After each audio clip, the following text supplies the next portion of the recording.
wherever you're at, there's probably something better out there, and you're allowed to want it, and you're not wrong for wanting it, and you don't have to make yourself wrong for wanting it.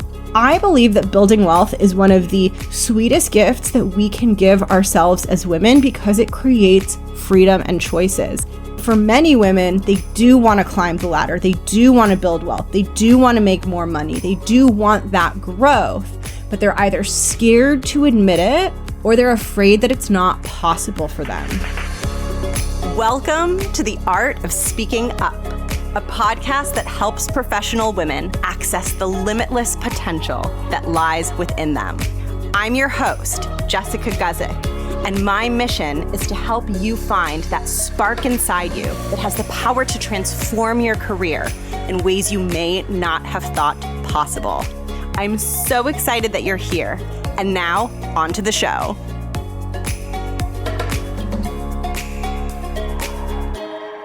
Welcome to the podcast. I'm so excited that you're here, that you're listening. I'm Jess. I'm the host and creator of this show. I am a career coach for women. I help women build confidence, become powerful leaders, find their voice in the workplace, and that is what this show is all about. I had a super successful corporate career, nearly a decade long. I was promoted aggressively. I experienced a lot of success in my 9-to-5 career, but I struggled a lot with self-confidence, with visibility, being seen in meetings, with speaking up in meetings, with advocating for myself, with believing that I could have the success that I desired in my corporate career. And even with those struggles present, I was able to grow through them and work through them and attain the success that I wanted professionally. And this show and my coaching work and everything that I do is intended to help you on your journey. So I'm no longer in the corporate space. I've been a full-time coach for over a year now, and I've had my coaching business for even more now than a year and a half. And so this is what I do. I help you succeed. I help you rise up. I help you build confidence. And I'm smiling so big because I'm so excited about today's topic. And I literally think that there's no one out there talking about this. I have not ever come across a single article or podcast or anything talking about this. And I am so excited to talk about it because I think not talking about it is keeping professional women, and keeping specifically professional women who work in 9-to-5 careers, is keeping women small. And so I want to bring a little bit of a taboo topic out into the light to talk about it honestly, transparently, to share my insights and wisdom with you so that you can really think about the money-making, wealth-building component of your corporate career. You know, you're in your job and we are in our jobs to make money. That is one of the main reasons that we are there. And so we have to talk about money, and we have to think about the role that money plays in your career and your life and your relationship with it, and how much of it you make and how much of it you want to make. And the reason I'm so psyched about this episode is because so much of the conversation when it comes to women and earning money is focused on negotiating and asking for raises. And I think while that conversation is really, really useful, it misses a much bigger discussion, and it distracts from a bigger conversation, not just about getting a 10K raise or a 20K raise in your career, but about building wealth, right? Like making real large sums of money, which rarely gets talked about. And I think what's so interesting about this topic is how hidden and taboo it is. Like when I think of all the professional development workshops that I attended in my career, luncheons, panels, spaces where women would talk about their careers and their professional success, there was never any discussion of money. I never once heard a female leader talk about how much she earned or how much she made in her career or how much she wanted to make, which is kind of crazy if you think about it, because money is a huge component of our professional existence. It is arguably, like I said, the reason why we show up for our jobs every day. And so the fact that we don't talk about it, that there isn't much of an open conversation out there about it, speaks to how taboo the topic of money can be, especially for women.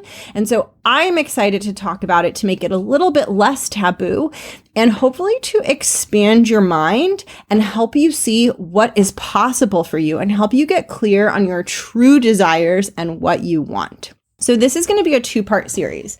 Whenever I have a topic that I have a lot of thoughts on, I like to break it up into multiple episodes. That way we can really slow down and like get into it together, go deeper together and hit all of the angles of it, all the nooks and crannies and crevices. And so in today's episode, I'm going to talk to you just about the concept of building wealth in your 9-to-5 career, what that even means. I'm going to share a little bit of my story with you because I think that there's a really good chance that you are going to see yourself in my story. And I think it will help you clarify some of your own desires. And then in part 2, I'm going to walk you through what I think gets in the way of women building wealth in their 9-to-5 careers and some of the tips and things that I suggest you focus on if you are interested in building wealth and maximizing not just your salary today, but your earning over the long term. So let's dive in. And I want to just start with the definition of building wealth. When I say building wealth, I am not talking about how much you earn today. And I'm not even talking about how much you earn when you get that promotion 12 months from now, or how much you earn when you switch jobs 2 years from now. When I say building wealth, I am talking about the lifetime wealth creation that you generate in your corporate career. Your corporate career is going to last for a finite period of time, depending on how old you are. And depending on what age you are when you retire, you are going to work a finite number of years.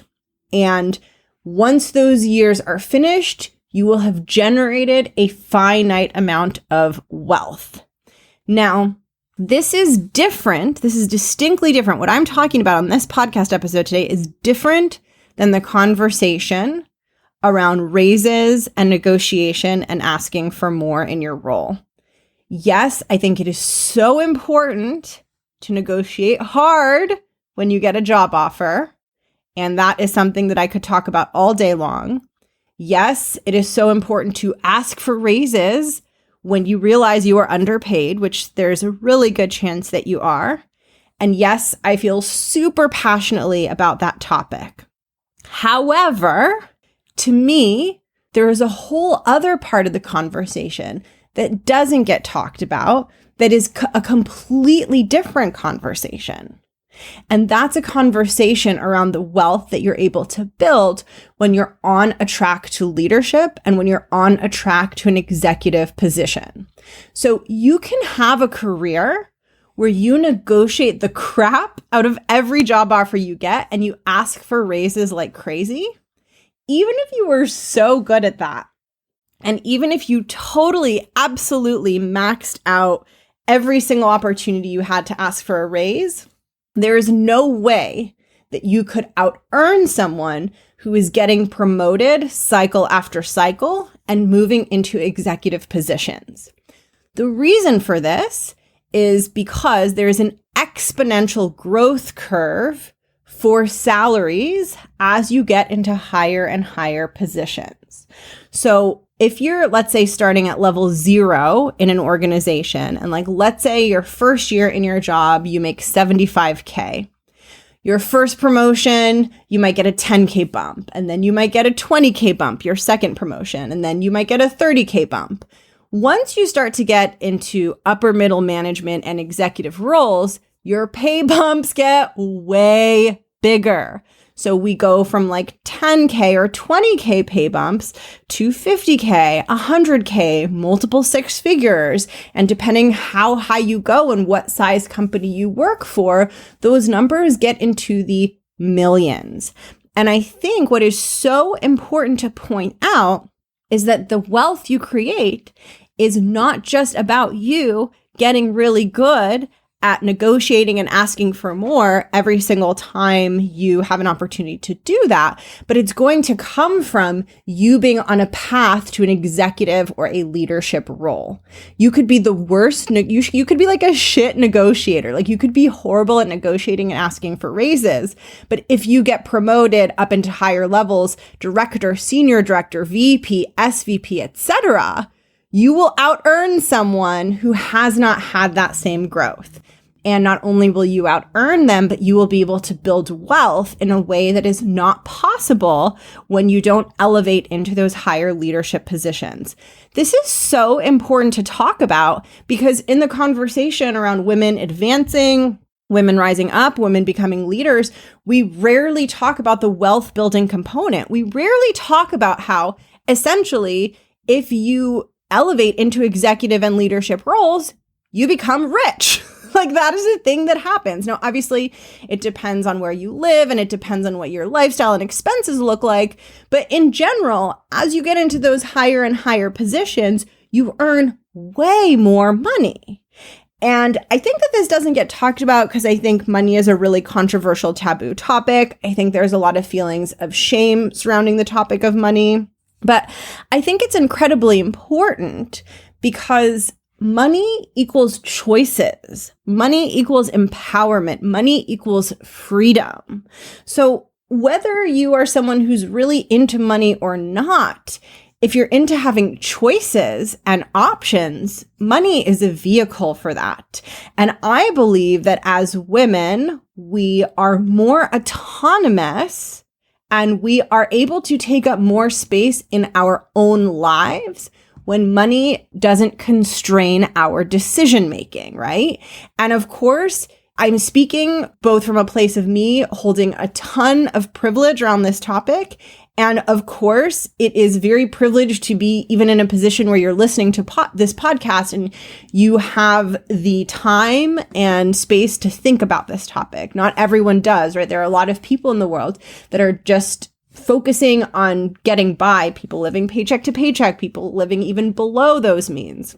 And so I want to acknowledge that I speak from a ton of privilege and you have to be in a really privileged position to be thinking about this. That being said, when it comes to the conversation about creating wealth in your corporate career, when you step into these positions, right, and you start earning this type of wealth, you aren't taking that wealth away from, people that really, really need it, right? What you're doing is you're claiming a seat at a table that, if you're a woman, you are very underrepresented at that executive table. And if you're a woman who holds another marginalized identity, maybe you're a woman of color, maybe you're a trans woman, whatever your identity is, you are again taking a seat at a table where you are really underrepresented. So I think wealth can be a complicated topic. It can bring up lots of thoughts. It can be really controversial, but I just want you to think about that in a corporate setting, most of the wealth at the executive levels is being earned and received by white males. So that's just a fact. So as you step into that playground and you earn more wealth, you are evening the stakes in your own way, depending on what identities you hold. So that's something to think about and something for you to keep in mind.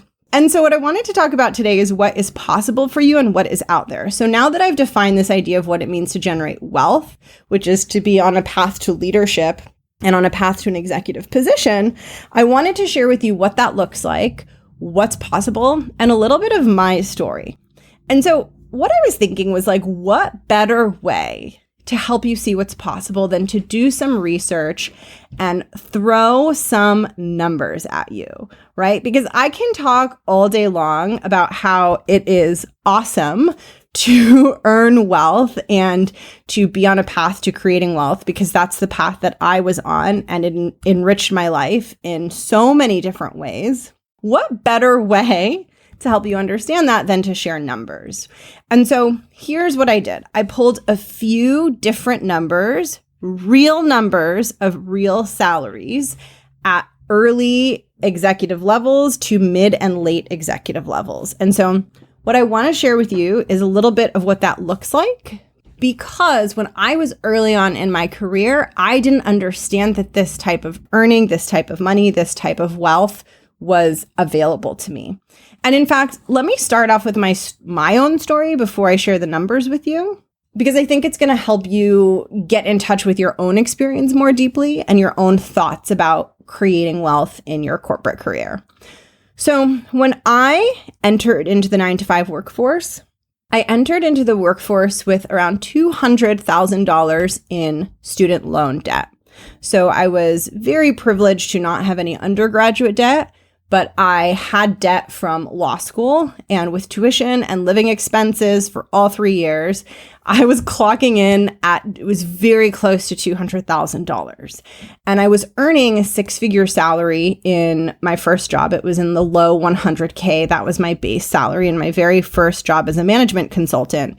However, when you have $200,000 in loans and you need to make a monthly payment on a loan balance of that size, $100,000 or even say $150,000 doesn't take you very far, especially if you're living in New York City, which is where I was living. And so even though my earning, the money I was bringing in was high, the money going out was incredibly high. And I never felt like I had excess extra money, mainly because my loans would eat such a big chunk of my take-home pay that what was left, I really had to be thoughtful about and make the most of in order to live in a city like Manhattan. And if you've listened to the show and you know a bit about my story, you also know that my self-esteem and my self-confidence and my belief in myself was so low when I started my career. It was the lowest it had ever been. And I had accomplished some impressive things. I had landed a really competitive job in management consulting without any business training or any business background whatsoever. And that in and of itself was a massive, massive achievement. But I had so much self-doubt. My self-confidence was so low. I didn't know about coaching. I didn't know about mindset work. I didn't know that I could change that and grow that. I just thought that me feeling awful and thinking I sucked at my job was just the truth and a fact about me that couldn't ever change. And so when I was in the workplace, I just imagined that I would always earn about the same as what I was earning. I never imagined that I would earn significantly more money. And I always imagined that I would struggle financially because things felt so tight and so challenging when I was first starting out and trying to get that loan balance smaller and trying to cover my expenses in New York City, which is even if you cut corners and even if you try to live simply, New York City is expensive. So what happened was I was at that job for almost 2 years. And then after that, I switched from management consulting to working inside a corporation. I worked at Pandora, which is a digital music company. You've probably heard of it. And when I got there, the salary that I was offered when I made that job change was very similar to what I had been earning in my consulting job. So I didn't experience a huge pay bump when I made that initial switch. However, the plot thickens. So I get to this job, I get to Pandora, I'm still earning the same. Money still feels really tight for me because I've gone from New York City to then I moved to San Francisco. So I have a habit of picking really expensive cities. And it felt very similar to Manhattan, where it was okay, my rent is sky high, my loan payment is sky high. After you start taking federal and state and local taxes out of my paycheck and my loan payment and my rent, we're not working with tons and tons of money here. And so I was always very thoughtful. I was very careful with money. I was pretty frugal in my lifestyle. I remember so many times I would have to say no to things like going out to dinners. And I just, I sometimes wish that I could be more free financially and just say yes to things. But I kind of just got to this point where I accepted this is how I am. This is how I live. I can afford what I can afford. I can't afford what I can't afford. And it just it is what it is. This is the situation. So fast forward then to a couple years into that job, and I found out that I was getting a promotion. And I have a distinct memory, like a very distinct memory of how that conversation happened. I was in a small meeting room with my manager. And the way that they did promotions when I was there was they had a piece of paper, and the paper had like a little blurb on it congratulating you. And then beneath the blurb, it mapped out your compensation. So it was like, congratulations, Jessica, on getting this promotion. Your new compensation will be like this base salary and this bonus. And I remember sitting in that room with my manager. I did not know I was about to get promoted. So that was like the first really exciting good news in my career. And I remember he put this paper down in front of me. I had never seen this piece of paper before because I had never been promoted before. And I looked at the compensation, and there was my base salary, and then there was my bonus on there, and then there was like my long-term stock compensation. So this is stock that you get that vests every quarter at the company. So every quarter you are given stock in the company, and then you can go sell that stock for cash or you can hold it. And I remember looking at the stock number and thinking that it was a typo because my base salary was on there, and I don't remember exactly what it was. I just remember that I was in the hundreds, and they gave me like a very typical bump of like maybe 20K or 25K more. That made sense. My bonus percentage went up a few percentage points, but then the stock grant, I looked and I saw this number, 200,000. And I thought in my mind, like, oh, that must be 20,000. Like, that can't be 200,000 because my salary is like in the 100s. That doesn't make sense. And now it was a stock grant that vested over 4 years. So it wasn't 200,000 all at once, but it was 200,000 that wasn't there before that suddenly appeared. And as someone who had been living with this huge loan balance that felt like I was never going to pay it off, to see that I had enough money coming in over the next 4 years to pay off the loan balance gave me this moment of like, holy shit, it's not going to be this way forever. It's not going to be like this forever. This loan is definitely going to get paid off. It's probably going to get paid off within the next 4 years. And once this loan is paid off, I'm going to continue earning this salary. And it was this moment where my belief system around what was possible for me and how comfortable I'd be financially was just completely burned to the ground and rebuilt from the ground up. I thought the number was a typo. It seemed too big. It wasn't a typo. It was real. And then what I realized is like, well, if I'm getting this kind of money at this stage in my career, what else is possible?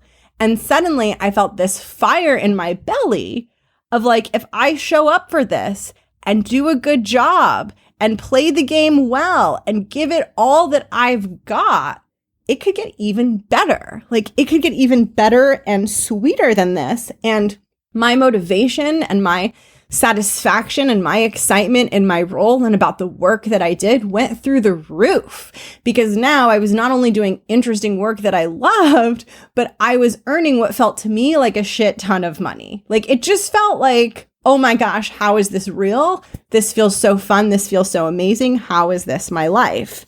And as I progressed and as I continued getting promoted, my earning potential continued to go up. And when I left my corporate career, it was honestly a really hard and really scary decision to leave my job and go full-time in my coaching business because I was leaving behind, not permanently, but temporarily leaving behind a path that was financially lucrative for me and that only had the potential to become more lucrative.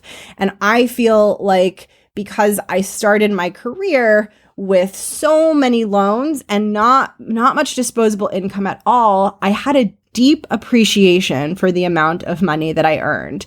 I was very thoughtful about it. It brought me a lot of joy. They say that money doesn't bring happiness, but me having choices and being able to travel and like being able to have what I want without like thinking about whether I can afford it, that brought me a lot of joy.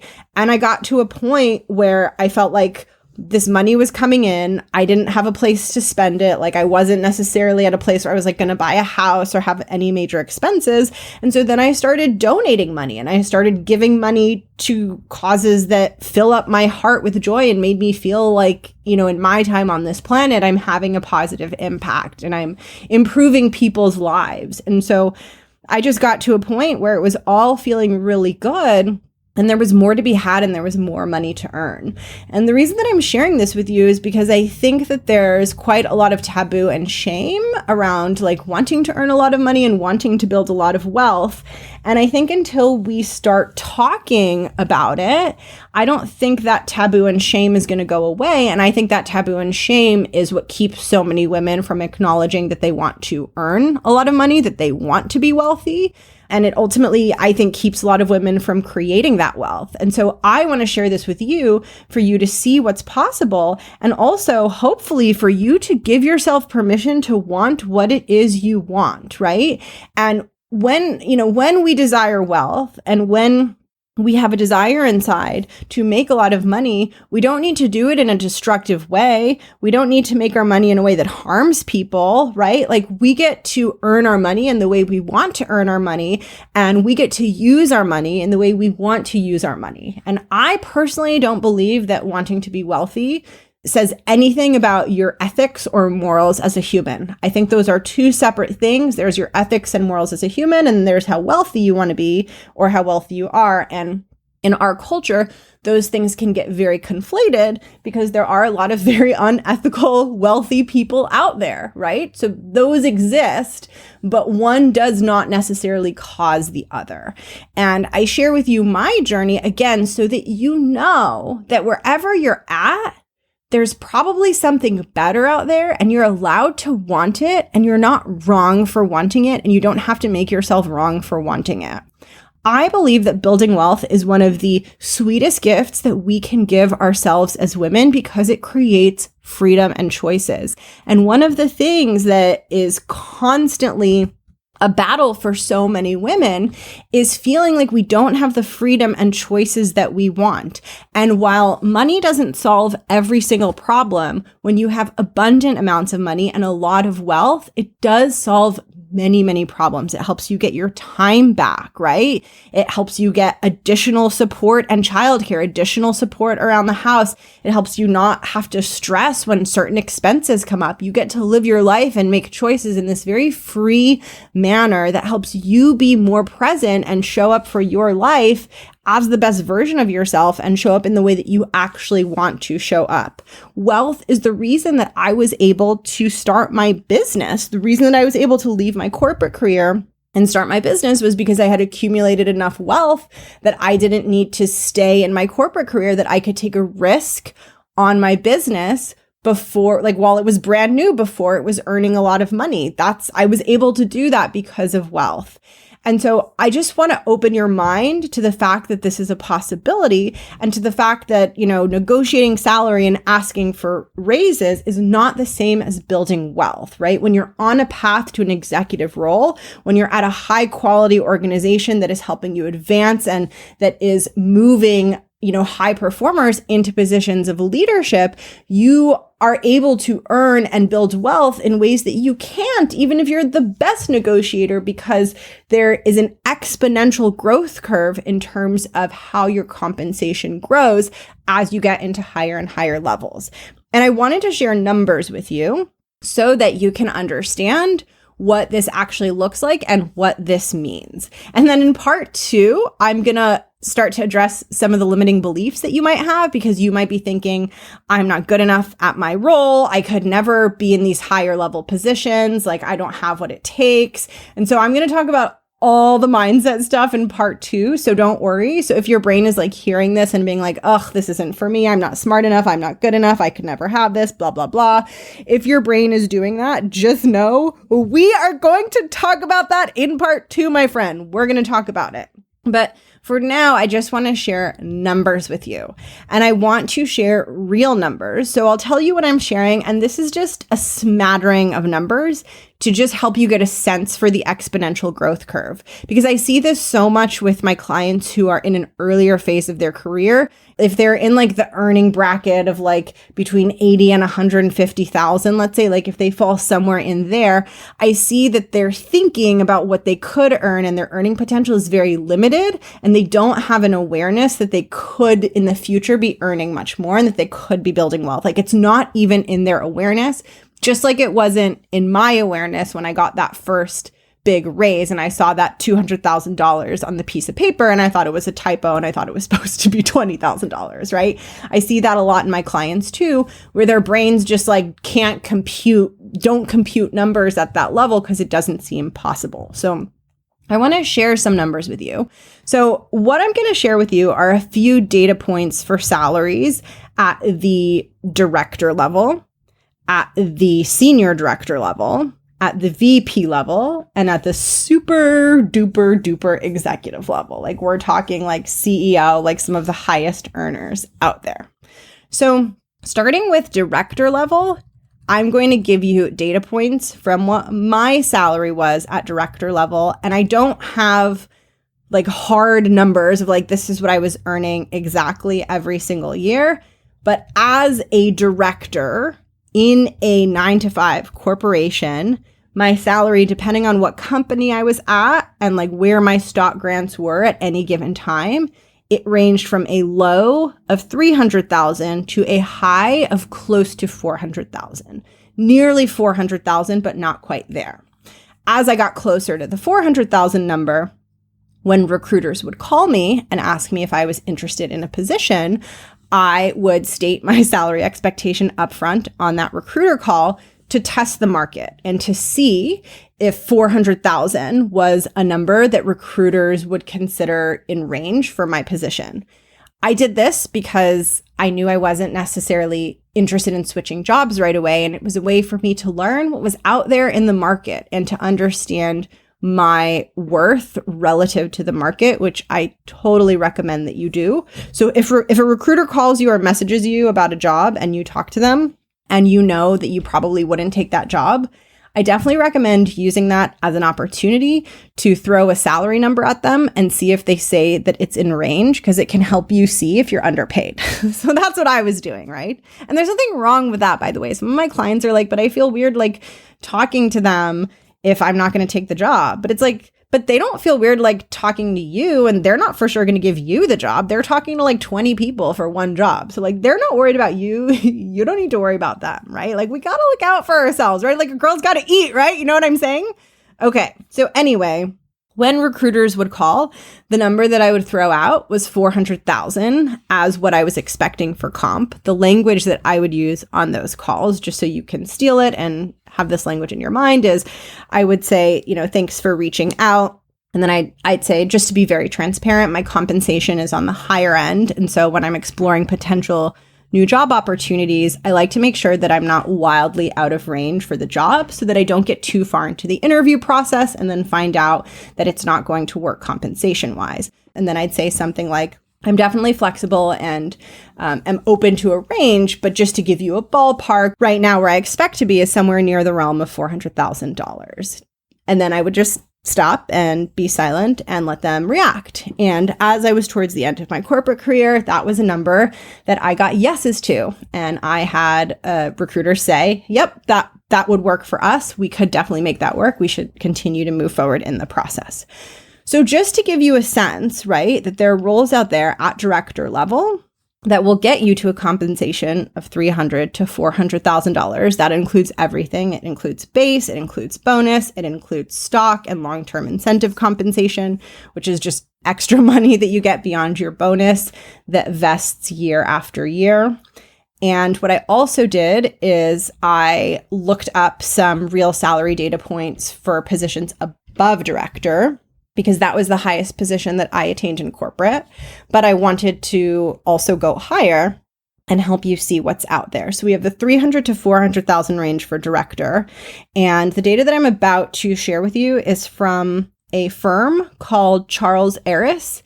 and they do compensation studies for professionals in my field. So for professionals who do corporate strategy work, which is the work that I did in my corporate career. So what I'm sharing with you are individual data points that they pulled of real strategy professionals who reported their salary. And so I only have a few data points, so this is not comprehensive, right? There's a lot of variability out there, but I mainly want to share these so that you can get a sense of the magnitude of the numbers. So I have one data point for senior director, and it is a base salary of $250,000, a bonus of $50,000, a sign-on bonus of $375,000, and a long-term incentive portion of the compensation at $30,000. This is a pretty, I think, unusual compensation package because the sign-on bonus is massive. But as you can see here, like with the base and the bonus, they're at $300,000, and then they're getting nearly $400,000 in a sign-on bonus, right? And so that's a significant amount of money. I also have data points for VP roles, and those, before even adding in their long-term incentive compensation, range from $350,000 to $560,000. And again, those numbers don't include long-term incentive compensation. So when you add that in, those numbers get even higher. And so what you can see here is that as you get into these higher levels, you get deeper into multiple six figures, right? You go from earning $100K to then $200, $300, $400, $500. And as you get into higher roles and work for larger companies, those multiple six figures creep towards millions and breaking seven figures. And as a fun fact, I wanted to share with you the salaries of some of the executives at Apple. And let's see. So I'm assuming that this source I have is up to date. This is a company called salary.com. And according to what they share here, and this is for 2021, I haven't pulled this from like the company's annual financial reports. So this hasn't been like fact checked, but I think we can assume that we're going to be in the roughly accurate range based on this website. So the CEO, Tim Cook, CEO of Apple, makes $98 million. And then the executives below Tim Cook all make around $25 million all in. And the reason that I'm sharing with you those numbers is I really want you to just understand that the curve is exponential, right? So, if you're earlier on in your career, your salary bumps as you move from position to position are like 10K or 20K. But then when you get into earlier executive positions, your salary bumps are in the magnitude of 100K. And then as you get farther into those executive positions, your salary bumps are in the magnitude of multiple six figures. And then as you get even farther, your salary bumps are in the magnitude of millions. I think it's really important to keep this in mind because when we're talking about building wealth, what we're talking about is being on a path where you're experiencing that exponential growth. And for me, I created this show and I do this work because I want to help more women become leaders. Now, for some women, they're really happy at their current level and they don't have a desire to elevate. And more power to you. You do what feels good and makes you happy in your career. But for many women, they do want to climb the ladder. They do want to build wealth. They do want to make more money. They do want that growth, but they're either scared to admit it or they're afraid that it's not possible for them. And it is so important for me to record this episode and to talk about this topic with you, because if you want it, but you think you can't have it, or you think something is wrong with you for wanting it, those are problems that can be solved. So in your head, those might feel like blockers and it might feel like, no, like I'm just never going to have that. But what the reality is those are just beliefs that you have that are getting in the way. And those beliefs can shift over time and change because I had those beliefs. I thought that money would be tight for me for the rest of my life.